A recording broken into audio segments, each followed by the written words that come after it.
Sourate 4. An-Nisa, les femmes. Au nom d'Allah, le tout miséricordieux, le très miséricordieux. Ô hommes, craignez votre Seigneur, qui vous a créé d'un seul être, avant de créer de celui-ci son épouse, et de ce couple, une multitude d'hommes et de femmes, qu'il a dispersés sur terre. Craignez Allah, au nom de qui les uns implorent les autres, et gardez-vous de rompre les liens du sang. Allah vous observe en permanence. Remettez aux orphelins leur patrimoine. Ne les spoliez pas de leurs biens pour les ajouter aux vôtres, préférant ainsi des gains illicites aux biens honnêtement gagnés. Ce sera là un grave péché. Si vous craignez, en épousant les orphelines sous votre tutelle, de vous montrer injuste envers elles, il vous est permis d'épouser en dehors d'elles 2, 3 ou 4 femmes parmi celles qui vous sont autorisées. Et si vous redoutez de ne pas les traiter avec équité, alors contentez-vous d'une seule épouse ou des femmes esclaves en votre possession. Voilà le plus sûr moyen d'éviter toute injustice. Remettez de bon cœur à vos femmes la dot qui leur revient de droit. Si toutefois, elles vous en abandonnent une partie de bonne grâce, il vous est permis d'en disposer à votre aise. Ne remettez pas aux personnes frappées d'incapacité juridique les biens placés sous votre tutelle, biens dont Allah a fait votre subsistance, mais utilisez-les afin de pourvoir à leurs besoins en nourriture et en vêtements, et adressez-vous à elles de manière convenable. Éprouvez les orphelins dès qu'ils sont en âge de se marier. Si alors vous constatez en eux une certaine maturité, vous pouvez leur remettre leurs biens. Ne vous empressez pas de les dilapider avant qu'ils n'aient atteint l'âge adulte. Que celui qui peut s'en passer s'en abstienne, que celui qui est dans le besoin en use conformément aux usages. Que les témoins assistent à la remise des biens. Allah est cependant un témoin amplement suffisant. Aux hommes revient une part déterminée des biens, importants ou insignifiants, laissés en héritage par leurs parents et leurs proches. De même qu'aux femmes, revient une part déterminée des biens, laissés par leurs parents et leurs proches. Et lorsque les proches parents, les orphelins et les nécessiteux, assistent au partage, qu'une part de l'héritage leur soit accordée et que des paroles convenables leur soient adressées. Que ceux qui appréhenderaient eux-mêmes de laisser des enfants en bas âge craignent Allah dans la manière dont ils traitent les orphelins et leur adressent des paroles justes. Ceux qui mangent injustement les biens des orphelins ne font en réalité que s'emplir le ventre de feu. Ils brûleront pour prix de leur forfait dans les flammes de l'enfer. Voici ce qu'Allah vous prescrit au sujet de vos enfants. Aux garçons revient la part de 2 filles. Si le défunt ne laisse que des filles, 2 ou plus, elles se partageront les 2 tiers de l'héritage, tandis que la fille unique en obtiendra la moitié. Le père et la mère du défunt ont chacun droit au 6e de l'héritage, si ce dernier laisse une descendance. Dans le cas contraire, et si le père et la mère sont les seuls héritiers, cette dernière en reçoit le tiers. Si toutefois le défunt laisse des frères et sœurs, sa mère n'obtiendra que le 6e. Le partage de l'héritage ne peut cependant avoir lieu qu'après exécution du testament et règlement des dettes du défunt. Vous ne savez pas qui, de vos ascendants ou de vos descendants, vous est le plus utile. Ces règles sont imposées par Allah, qui est omniscient et infiniment sage.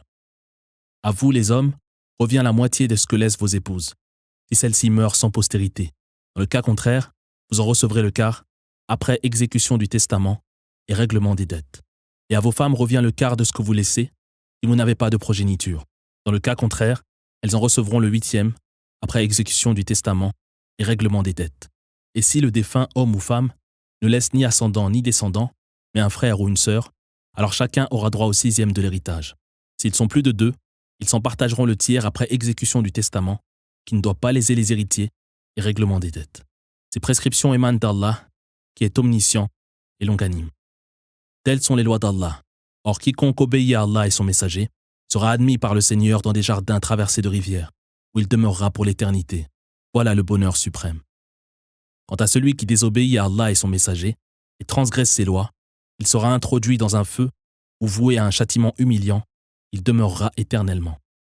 Contre celles de vos femmes qui commettent l'acte infâme, requérez le témoignage de 4 d'entre vous. S'ils témoignent contre elles, que les femmes coupables soient enfermées, jusqu'à ce qu'elles rendent l'âme, à moins qu'Allah ne leur offre un recours. Si 2 d'entre vous s'en rendent coupables, punissez-les sévèrement, et s'ils se repentent et s'amendent, ne vous en prenez plus à eux. Allah, dans son infinie miséricorde, accepte toujours le repentir de ses serviteurs. Allah, cependant, accepte uniquement le repentir de ceux qui, après avoir dans leur ignorance commis le mal, s'en repentent sans attendre. Voilà ceux dont Allah, omniscient et infiniment sage, accepte le repentir. Car il ne saurait y avoir de repentir pour celui qui persiste dans le péché, jusqu'au jour où la mort se présentant à lui, il dit Je me repens à présent, ni pour ceux qui meurent en mécréant. À ceux-là, nous avons préparé un châtiment douloureux. Vous qui croyez, il ne vous est pas permis de recevoir les femmes en héritage contre leur gré, ni de porter préjudice à vos épouses dans le but de récupérer une partie des biens que vous leur avez accordés, à moins qu'elles ne commettent une abomination prouvée. Veillez au contraire à vous comporter convenablement envers vos épouses. Et si vous éprouvez de l'aversion pour elles, sachez que vous pouvez avoir en aversion une chose dans laquelle Allah a placé une grande bénédiction. Que celui qui souhaite répudier une femme pour en épouser une autre ne reprenne rien de la dot, aussi importante soit-elle, qu'il a accordée à la première. Oseriez-vous, en la reprenant, vous rendre coupable d'une injustice et d'un péché flagrant? Comment d'ailleurs pourriez-vous la reprendre, après avoir été intimement lié à vos épouses, qui ont reçu de vous un engagement solennel? Gardez-vous de prendre pour femmes les anciennes épouses de vos pères, exception faite du passé. Voilà un acte infâme, une attitude haïssable et une pratique odieuse. Vous sont interdites vos mères, vos filles, vos sœurs, vos tantes paternelles et maternelles, vos nièces, filles de vos frères ou de vos sœurs, les femmes qui vous ont allaité, vos sœurs de lait, les mères de vos épouses, les filles élevées dans votre giron, des femmes avec lesquelles vous avez consommé le mariage.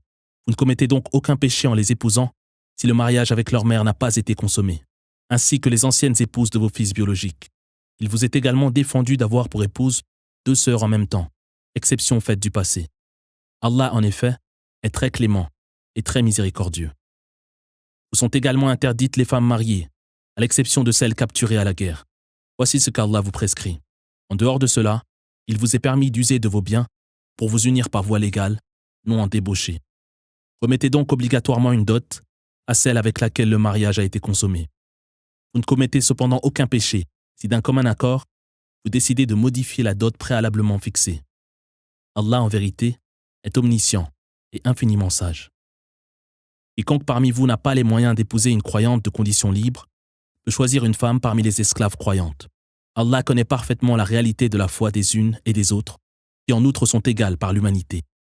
N'hésitez donc pas à les épouser, avec le consentement de leur maître, en leur versant de bon gré une dot convenable. Choisissez-les parmi les femmes chastes, qui ne se livrent pas à la débauche et ne prennent pas d'amants. Mais si, une fois mariées, elles commettent l'adultère, la moitié de la peine réservée aux femmes libres leur sera infligée.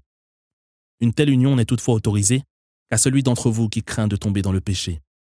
Il est cependant préférable de supporter patiemment le célibat. Allah est très clément et très miséricordieux. Allah entend vous exposer ses lois, vous indiquer la voie suivie par vos devanciers et accepter votre repentir. Allah est omniscient et infiniment sage. Allah entend vous guider vers le repentir, tandis que ceux qui suivent aveuglément leur passion voudraient que vous vous écartiez dangereusement du droit chemin. Allah entend alléger vos obligations, car l'homme est par nature faible. Vous qui croyez que les uns ne s'emparent pas sans droit des biens des autres, mais que vos transactions soient le fruit d'un consentement mutuel, ne courez pas à votre perte. Allah est envers vous très miséricordieux. Quiconque transgresse délibérément ces interdits sera introduit par le Seigneur dans le feu de l'enfer, chose des plus aisées pour Allah. Si vous évitez les péchés les plus graves qui vous sont interdits, nous effacerons vos péchés véniels et vous réserverons un digne accueil au paradis. Ne convoitez pas les faveurs qu'Allah a réservées à certains d'entre vous. Aux hommes, en effet, revient la juste récompense de leurs œuvres, de même qu'aux femmes revient la juste récompense de leurs œuvres. Mais demandez à Allah de ses faveurs. Allah a une parfaite connaissance de toutes choses. À chacun de vous, nous avons assigné des héritiers, parmi ses ascendants et descendants, et ses proches parents, auxquels revient une part des biens qu'il a laissés. Remettez également la part que vous vous êtes engagé à leur verser à ceux auxquels vous êtes liés par un pacte. Allah, en vérité, est témoin de toutes choses. Les hommes ont autorité sur les femmes en raison des qualités dont Allah a doté les uns, de préférence aux autres, et des charges familiales que les premiers doivent supporter. Les femmes vertueuses se montrent donc par la grâce d'Allah, obéissantes, fidèles et honnêtes en l'absence de leurs époux. Quant à celles qui montrent des signes de rébellion, vous devrez d'abord les exhorter, puis au besoin, fuir leur couche, et en dernier recours, les corriger. Si finalement elles vous obéissent, ne vous en prenez plus à elles. Allah, en vérité, est très haut et très grand. Si vous redoutez la rupture entre les époux, faites venir un arbitre choisi dans chacune des 2 familles. Si les 2 arbitres désirent réellement la réconciliation, Allah rétablira la concorde entre eux. Allah, omniscient, connaît les réalités les mieux cachées. Adorez Allah sans rien lui associer. Traitez avec bonté vos pères et mères, vos proches parents, les orphelins, les nécessiteux, les voisins, proches ou éloignés, vos compagnons, les voyageurs démunis et vos esclaves. Allah n'aime pas les êtres orgueilleux et prétentieux, qui non seulement se montrent eux-mêmes avares, dissimulant les faveurs qu'Allah leur a accordées, mais qui, de surcroît, incitent les autres à l'avarice. Nous avons préparé un châtiment humiliant à ces impies et à ceux qui dépensent leurs biens par ostentation, sans croire ni en Allah, ni au jour dernier. Celui dont Satan est le compagnon inséparable, Allah un bien mauvais compagnon. Qu'ont-ils à perdre s'ils croient en Allah et au jour dernier et offrent par charité une partie des biens qu'Allah leur a accordés? Allah connaît parfaitement leurs intentions. Allah, en vérité, ne lèse en rien ses serviteurs, décuplant au contraire le salaire de leurs œuvres, en leur accordant de surcroît par un effet de sa grâce une immense récompense.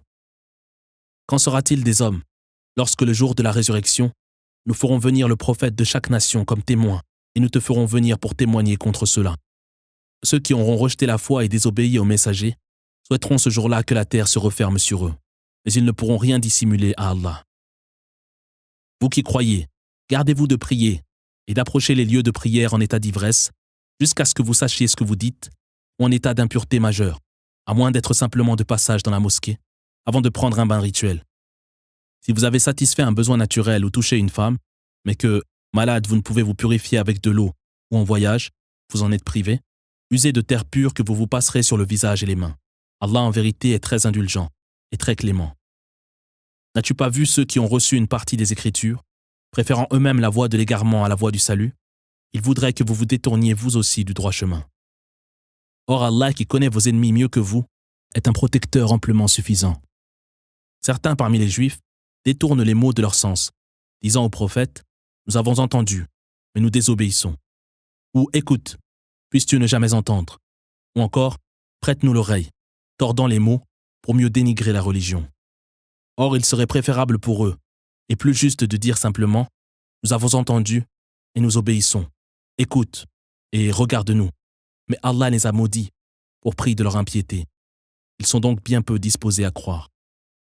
Vous qui avez reçu les Écritures, croyez au livre que nous avons révélé et qui vient confirmer les Écritures que vous détenez, avant que nous n'effacions les visages de certains d'entre vous et ne les retournions vers l'arrière, ou que nous les maudissions, comme nous avons maudit ceux qui ont transgressé le Shabbat. Les décrets d'Allah sont inexorables. Allah ne saurait pardonner que d'autres divinités lui soient associées, mais il peut pardonner à qui il veut tout autre péché de moindre gravité. Quiconque associe d'autres divinités au culte d'Allah commet en effet un péché extrêmement grave. N'as-tu pas vu ceux qui se prétendent purs de tout péché? Or c'est Allah qui purifie qui il veut, sans que nul ne soit en rien lésé. Regarde comme ils inventent des mensonges qu'ils attribuent à Allah, ce qui constitue un péché suffisamment clair. N'as-tu pas vu ceux qui ont reçu une partie des Écritures? Ils croient à la sorcellerie et aux fausses divinités, et assurent aux païens qu'ils sont mieux guidés que les croyants. Voilà ceux qu'Allah a maudits. Or quiconque est maudit par Allah ne saurait trouver de sauveur. Serait-il associé au règne du Seigneur, il refuserait aux autres la plus petite faveur. Envie-t-il les gens pour leur faveur qu'Allah leur a accordée? Nous avons attribué aux descendants d'Abraham l'écriture et la sagesse, de même que nous leur avons octroyé un immense royaume. Certains parmi eux ont accepté la foi, tandis que d'autres l'ont rejetée. Les flammes de la géhenne seront pour eux un châtiment bien suffisant. Nous introduirons dans le feu tous ceux qui auront renié nos signes. Dès que leurs peaux seront brûlées, nous les remplacerons par de nouvelles, afin que leur tourment soit éternel. Allah, en vérité, est tout-puissant et infiniment sage. Quant à ceux qui croient et accomplissent de bonnes œuvres, nous les admettrons dans des jardins traversés de rivières, où sous d'épais ombrages, ils demeureront à jamais en compagnie des épouses les plus pures. Allah vous ordonne de restituer les dépôts à leurs ayants droit, et lorsque vous êtes appelés à prononcer un jugement, de le faire en toute équité. Voilà une sage exhortation venant d'Allah, qui en vérité entend tout et voit tout. Vous qui croyez, obéissez à Allah, obéissez aux messagers et à ceux d'entre vous qui exercent l'autorité. En cas de désaccord, vous devrez vous en remettre au jugement d'Allah et du messager, si vous croyez vraiment en Allah et au jour dernier. Voilà la meilleure conduite à adopter, celle dont les suites seront les plus heureuses. N'as-tu pas vu ceux qui prétendent croire au livre qui t'a été révélé et aux Écritures révélées avant toi? Ils veulent mettre un terme à leurs différends en se référant aux lois des hommes, alors qu'ils ont reçu l'ordre de les rejeter. Satan veut ainsi les égarer très loin du droit chemin. Lorsqu'ils sont exhortés à venir se soumettre à ce qu'Allah a révélé et à s'en remettre au jugement du messager, tu vois les hypocrites se détourner résolument de toi. Qu'en sera-t-il d'eux, lorsque frappés par le malheur, pour prix de leur impiété, ils viendront te trouver, en jurant par Allah qu'ils étaient guidés par de bonnes intentions, désirant seulement rétablir la concorde entre les parties en conflit et vivre avec les uns et les autres en parfaite harmonie. Voilà ce dont Allah connaît les véritables intentions et les vrais sentiments. Montre-toi indulgent envers eux et exhorte-les à la vertu en leur adressant au sujet de leur comportement des propos convaincants. Nous avons envoyé des messagers uniquement pour que, par notre volonté, ils soient obéis des leurs. Si donc, après s'être lésés eux-mêmes, ils étaient venus implorer devant toi le pardon d'Allah, et si tu avais toi-même supplié le Seigneur de leur pardonner, ils auraient trouvé Allah prêt à accueillir leur repentir et à leur faire miséricorde. Par ton Seigneur, ils ne seront pas croyants tant qu'ils ne porteront pas devant toi leurs différends et n'accepteront pas sans rancœur ton jugement, se soumettant entièrement à ta décision. Si nous leur avions imposé de tuer leurs frères ou de quitter leur patrie, rares sont ceux parmi eux qui auraient obtempéré. Se soumettre aux ordres aurait pourtant été préférable pour eux et plus à même de raffermir leur foi. Nous leur aurions alors accordé une immense récompense de notre part et les aurions certainement guidés vers le droit chemin. Quiconque obéit à Allah et aux messagers jouira au paradis de la compagnie de ceux qu'Allah a comblés de ses grâces, parmi les prophètes, les croyants sincères, les martyrs et les vertueux. Quelle noble compagnie que celle-ci! C'est là une faveur insigne du Seigneur qui connaît suffisamment ses serviteurs. Vous qui croyez, prenez garde à l'ennemi, et après vous être préparés à l'affronter, marchez sur lui par détachements séparés ou en formant une seule armée. Certains parmi vous traîneront certainement les pieds, et si vous subissez un revers, ils diront « Grâce à Allah, nous n'avons pas participé à cette expédition à leur côté. » Si à l'inverse vous obtenez par la grâce d'Allah une victoire, ils diront, comme s'ils n'éprouvaient aucune affection pour vous, si seulement nous les avions accompagnés, nous aurions obtenu un riche butin. Que ceux qui veulent sacrifier cette vie à celle de l'au-delà luttent pour la cause d'Allah. À ceux qui sont tués en combattant pour la cause d'Allah ou reviennent victorieux, nous accorderons une immense récompense. Qu'avez-vous donc à ne pas défendre la cause d'Allah et ces êtres opprimés, hommes, femmes et enfants qui implorent « Veuille Seigneur nous délivrer de cette cité injuste et nous accorder un allié sûr et un puissant protecteur. » Ceux qui croient luttent par obéissance à Allah, tandis que ceux qui rejettent la foi luttent par obéissance à Satan. Combattez donc les suppôts de Satan et sachez que les manœuvres de Satan sont d'une extrême faiblesse. N'as-tu pas vu ceux auxquels il fut dit « Abstenez-vous pour l'instant de combattre, veillez seulement à accomplir la prière et à vous acquitter de l'aumône. » Lorsque le combat leur fut finalement prescrit, voilà qu'une partie d'entre eux se mit à redouter les hommes, comme seul Allah mérite de l'être, voire plus encore, disant « Pourquoi, Seigneur, nous prescris-tu de combattre, si seulement tu repoussais cette obligation à plus tard ?» Dis-leur, les jouissances terrestres sont éphémères et ont bien peu de valeur. L'autre monde est bien meilleur pour celui qui craint le Seigneur. Et sachez que vous ne serez en rien lésés. Où que vous soyez, vous ne pourrez échapper à la mort, quand bien même vous seriez à l'intérieur de tours imprenables. Un bonheur leur arrive-t-il, ils l'attribuent à Allah. Si au contraire ils subissent un malheur, ils te l'imputent à toi. Dis-leur, tout arrive par la volonté d'Allah. Mais qu'ont donc ces gens à être si peu enclins à comprendre les paroles qui leur sont adressées? Tout bonheur qui t'arrive est une faveur d'Allah, tandis que tout malheur qui t'atteint est la conséquence de tes œuvres. Nous t'avons envoyé aux hommes comme messagers. Allah suffit pour en témoigner. Quiconque obéit aux messagers, obéit en réalité à Allah. Quant à ceux qui préfèrent se détourner, ils sachent que nous ne t'avons nullement envoyé pour surveiller ces gens dont tu n'es en rien responsable.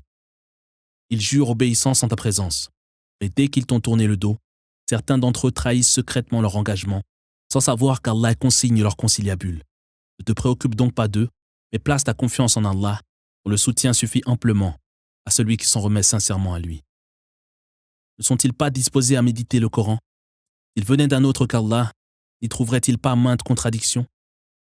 Lorsque leur parvient une nouvelle rassurante, ou au contraire inquiétante, ils s'empressent de la propager, plutôt que de la soumettre aux messagers et à ceux qui détiennent l'autorité, qui seuls sont en mesure de juger de son bien fondé et de l'opportunité de la diffuser. Sans la grâce et la miséricorde d'Allah, la plupart d'entre vous suivraient certainement les suggestions de Satan. Lutte pour la cause d'Allah tout en exhortant les croyants au combat, mais sache que tu n'auras à répondre que de tes actes. Allah fera ainsi cesser l'hostilité des mécréants. Allah est autrement plus puissant et son châtiment bien plus terrifiant. Quiconque est la cause d'une bonne action obtiendra une part de la rétribution, Et quiconque est la cause d'une mauvaise action se chargera de la part du péché. Allah veille à toute chose. Lorsqu'un salut vous est adressé, adressez en retour une salutation plus chaleureuse, ou contentez-vous simplement de rendre le salut. Allah tient le compte de toutes choses. Allah, il n'est de divinité digne d'être adoré que lui, vous rassemblera sans l'ombre d'un doute, le jour inéluctable de la résurrection. Est-il parole plus véridique que celle d'Allah? Qu'avez-vous donc à vous diviser en deux groupes au sujet des hypocrites, alors qu'Allah les a fait retomber dans l'impiété pour prix de leurs péchés? Voudriez-vous donc guider des êtres qu'Allah a laissés s'égarer? Or, il n'y a point de salut pour celui qu'Allah laisse s'égarer. Ils aimeraient vous voir renier la foi, comme ils l'ont eux-mêmes rejetée, de sorte que vous soyez égaux dans l'impiété. Ne vouliez donc pas à eux, tant qu'ils n'ont pas émigré pour Allah. S'ils s'y refusent, capturez-les et tuez-les où que vous les trouviez, et ne prenez parmi eux ni alliés, ni protecteurs. Seuls seront épargnés ceux qui se joignent à un clan, avec lequel vous avez vous-même conclu un pacte de non-agression, ou ceux qui se présentent à vous, le cœur serré à l'idée de choisir entre vous combattre et combattre les leurs. Si Allah l'avait voulu, il aurait pu les inciter à vous attaquer. Si donc ils se tiennent à l'écart et vous offrent la paix, Allah ne vous donne plus aucune raison de les inquiéter. Vous en trouverez d'autres qui cherchent à se préserver à la fois de vous et de leur clan. Chaque fois qu'ils sont appelés à l'idolâtrie, ils y retombent. Et donc ils ne se tiennent pas à l'écart et ne vous offrent pas la paix, persistant à vouloir vous combattre, capturez-les et tuez-les où que vous les trouviez. Il n'appartient aucunement à un croyant de tuer intentionnellement un autre croyant. Quiconque cependant tuerait un croyant par erreur devrait affranchir un esclave croyant et verser le prix du sang à ses héritiers, à moins que ceux-ci n'y renoncent par charité. Si la victime est un croyant, mais appartient à un clan ennemi, vous vous contenterez d'affranchir un esclave croyant. Et si celle-ci appartient à un clan auquel vous êtes lié par un pacte, que le prix du sang soit versé à ses héritiers et qu'un esclave croyant soit affranchi. Celui qui n'en trouve pas devra, en expiation de son geste, jeûner 2 mois consécutifs. Allah est omniscient et infiniment sage. Quant à celui qui tue intentionnellement un croyant, il est voué pour prix de son geste à la géhenne, où il demeurera, poursuivi par la colère et la malédiction d'Allah, qui lui a préparé d'affreux tourments. Vous qui croyez, lorsque vous partez combattre pour la cause d'Allah, agissez avec lucidité. Ne dites pas à celui qui, devant vous, fait un acte de soumission qu'il n'est pas croyant, convoitant uniquement ses biens. Allah dispose en effet d'immenses richesses. Vous trouviez vous-même auparavant dans la même situation, avant d'être touché par la grâce d'Allah. Agissez donc avec discernement. Allah est parfaitement informé de vos agissements. Les croyants qui s'abstiennent de combattre, à l'exception de ceux qui en sont dispensés, ne sauraient égaler ceux qui sacrifient leurs biens et leur vie pour la cause d'Allah. Allah a élevé le rang de ceux qui luttent corps et biens par rapport à ceux qui demeurent dans leur foyer. Mais à chacun il a promis la plus belle récompense, privilégiant toutefois ceux qui se sacrifient par rapport à ceux qui restent dans leur foyer, en accordant aux premiers une immense récompense, de hautes demeures au paradis, le pardon de leurs péchés et sa miséricorde. Allah est très clément et très miséricordieux. Quant à ceux qui ont été injustes envers eux-mêmes, ils s'entendront dire par les anges chargés de reprendre leurs âmes, « Qu'en était-il de vous? Nous étions impuissants dans notre pays, répondront-ils. Les anges diront, « La terre d'Allah n'était-elle pas assez vaste pour vous permettre d'émigrer? Voilà ceux qui n'auront d'autre refuge que la géhenne. Et quelle horrible demeure. » À l'exception des hommes, des femmes et des enfants qui, impuissants, sont incapables de trouver une issue pour s'exiler. À cela, Allah accordera certainement son pardon. Allah est très indulgent et très clément. Quiconque émigre par obéissance à Allah trouvera sur terre d'innombrables refuges et d'abondantes richesses. Quant à celui qui, après avoir quitté son foyer, poussé par le désir d'émigrer vers Allah et son messager, trouve la mort avant d'atteindre le but qu'il s'était fixé, sa récompense incombe à Allah, qui est très clément et très miséricordieux. Lorsque vous êtes en voyage, vous ne commettez aucun péché si, craignant d'être attaqué par les impies, vos ennemis déclarés, vous décidez de raccourcir la prière. Lorsque tu t'apprêtes à diriger la prière en commun, qu'un groupe de combattants en armes se place derrière toi, pendant que ces derniers prient, qu'un second groupe monte la garde derrière eux, puis que ceux qui n'ont pas encore prié viennent toujours sur leur garde et en armes accomplir la prière. Les impies n'attendent qu'une seule chose, que vous négligiez vos armes et vos bagages pour fondre sur vous comme un seul homme. Vous ne commettez cependant aucun péché, si gêné par la pluie ou indisposé, vous déposez vos armes, et demeurez toujours vigilants. Allah a préparé aux mécréants un châtiment humiliant. Une fois la prière accomplie, vous pouvez invoquer le nom d'Allah, debout, assis ou allongé sur le côté. Et lorsque vous vous retrouverez en sécurité, accomplissez la prière de façon normale. La prière doit être réservée par les croyants à des heures déterminées. Poursuivez sans relâche vos ennemis. Si vous souffrez, sachez qu'ils souffrent autant que vous, mais sans espérer ce que vous-même vous pouvez espérer d'Allah. Allah est omniscient, infiniment sage. Nous t'avons révélé le livre de vérité afin que tu juges entre les hommes ce qui t'a été enseigné par Allah. Ne t'érige donc pas en avocat des scélérats. Et implore le pardon d'Allah, qui en vérité est très clément et très miséricordieux. Ne prends pas la défense de ceux qui se trahissent eux-mêmes. Allah n'aime pas les traîtres vivant dans le péché.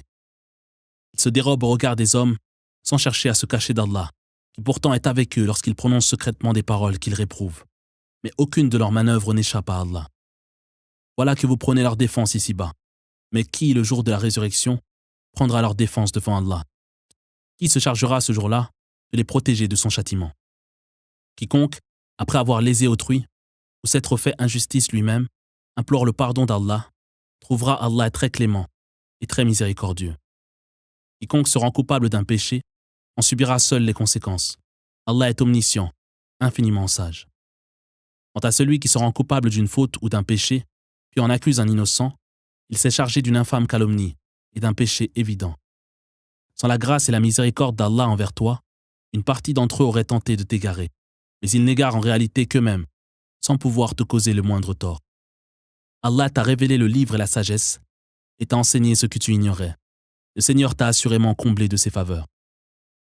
La plupart de leurs conciliabules ne comportent rien de bon, à l'exception où l'on incite autrui à faire la charité, à accomplir une bonne action ou à réconcilier des parties en conflit. À celui qui agit ainsi pour plaire à Allah, nous accorderons une immense récompense.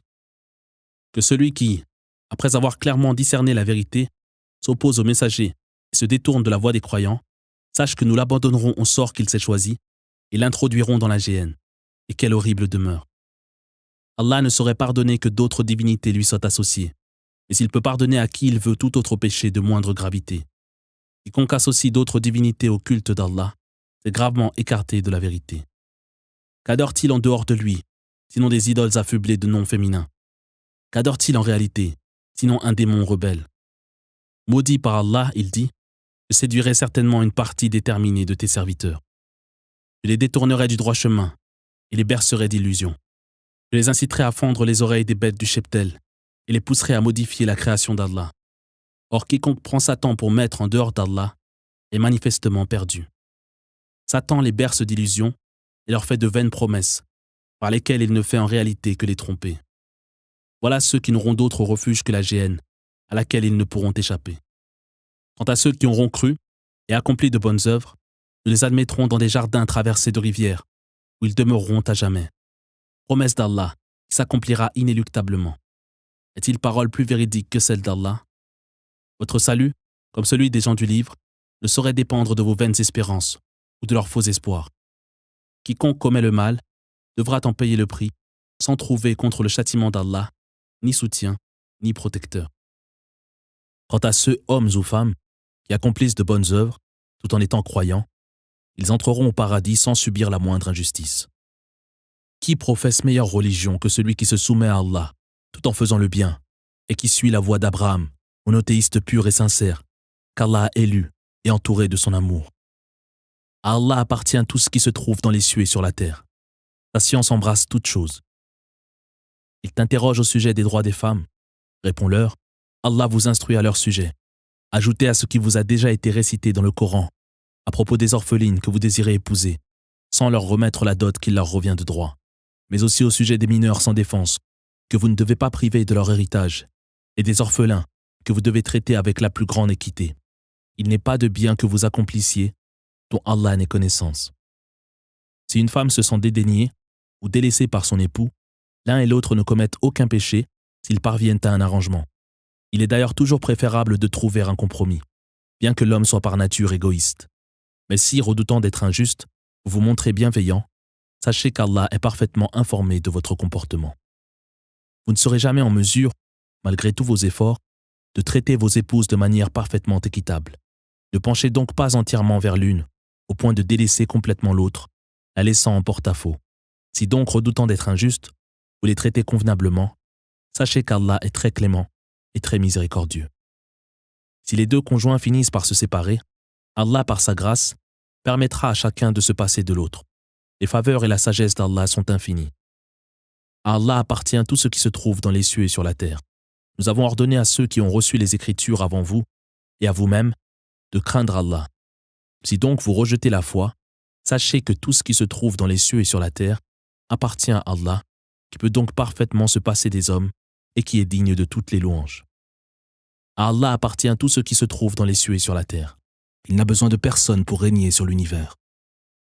Allah pourrait, s'il le voulait, vous faire disparaître, ô hommes, pour vous remplacer par d'autres que vous. Il a tout pouvoir pour le faire. Que celui qui convoite la récompense de ce bas monde, sache que c'est Allah qui détient la récompense terrestre et celle de l'au-delà.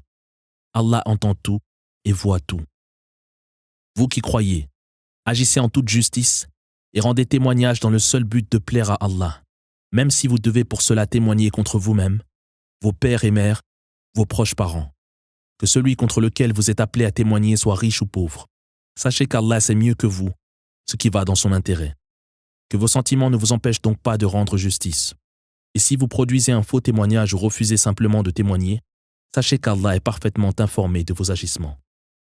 Vous qui croyez, ayez toujours foi en Allah, en son messager, au livre qu'il a révélé à son messager et aux écritures qu'il a révélées avant cela. Quiconque renie Allah, ses anges, ses livres, ses messagers et le jour dernier, s'est gravement écarté de la vérité. Ceux qui, après avoir cru, renient la foi, puis redeviennent croyants, avant de rejeter à nouveau la foi et de persister dans l'impiété, Allah ne saurait leur pardonner et les mettre sur la bonne voie. Annonce aux hypocrites qu'ils sont voués à un douloureux châtiment. Eux qui prennent les mécréants pour alliés, plutôt que leurs frères croyants. Cherchent-ils leur protection et par eux à devenir plus puissants? Qu'ils sachent donc que c'est Allah seul qui peut les protéger et les rendre puissants. Allah vous a déjà révélé dans le Coran de fuir la compagnie des impies qui devant vous renient et tournent en dérision ces versets jusqu'à ce qu'ils changent de discussion, sans quoi vous seriez associés à leur blasphème. En vérité, Allah réunira ensemble les hypocrites et les mécréants dans la géhenne. Ces hypocrites attendent de connaître la tournure des événements. Si par la grâce d'Allah, vous remportez un succès, ils vous disent « N'étions-nous pas à vos côtés ?» Mais si l'affrontement tourne momentanément à l'avantage des mécréants, ils leur disent « Ne vous avons-nous pas assisté secrètement et protégé les croyants ?» Allah jugera donc les uns et les autres le jour de la résurrection. Jamais Allah ne placera les croyants sous la domination des mécréants. Les hypocrites pensent pouvoir tromper Allah, sans savoir que c'est lui, en réalité, qui les trompe. Lorsqu'ils se lèvent pour la prière, ils l'accomplissent avec paresse et ostentation. À peine se souviennent-ils d'Allah. Indécis, ils n'ont choisi ni le camp des croyants, ni celui des impies. Il n'y a point de salut pour celui qu'Allah laisse s'égarer. Vous qui croyez, gardez-vous de prendre les mécréants pour alliés plutôt que vos frères croyants. Voulez-vous ainsi fournir à Allah un argument décisif contre vous?